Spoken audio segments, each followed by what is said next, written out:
Mathematics is a particularly problematic subject for remote Indigenous children because it's a quite alien way of thinking. Most remote Indigenous communities, even though they have things that we could call mathematics, and they are quite complex and they're quite sophisticated ways of working, they do not actually use number in the same way that Westerners do. It's not abstracted, and that process of abstracting number is a very difficult one for Indigenous students to get their heads around initially.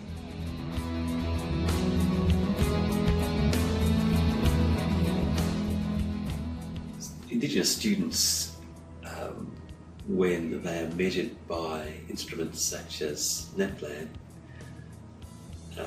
seem to do very poorly in mathematics, and mathematics is used, rightly or wrongly, in Western society almost as a filter or as a measure for people's fitness for certain occupations. Most occupations will have some level of maths requirement.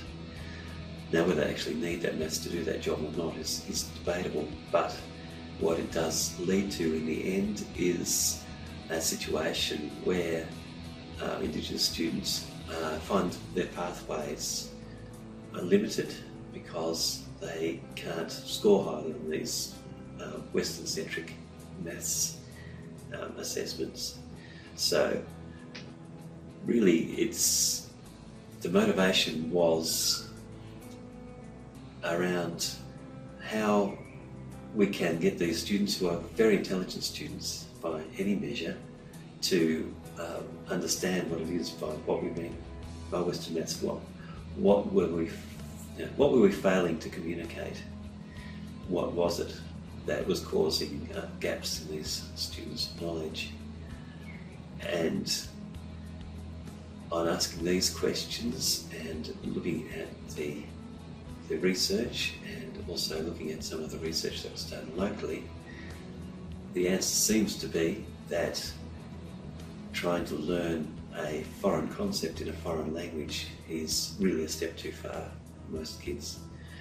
So we needed to find a way that mathematics could be made accessible, and the most obvious way of doing that was to find a way of making maths so that it could be delivered to them in their own first language, because a lot of research shows that the first language is the language of learning. It's the language where we have connection to our schemas, our wider understanding, and if we need to compare and contrast and think about concepts, even very proficient second language speakers will often need to go back to first language to do that.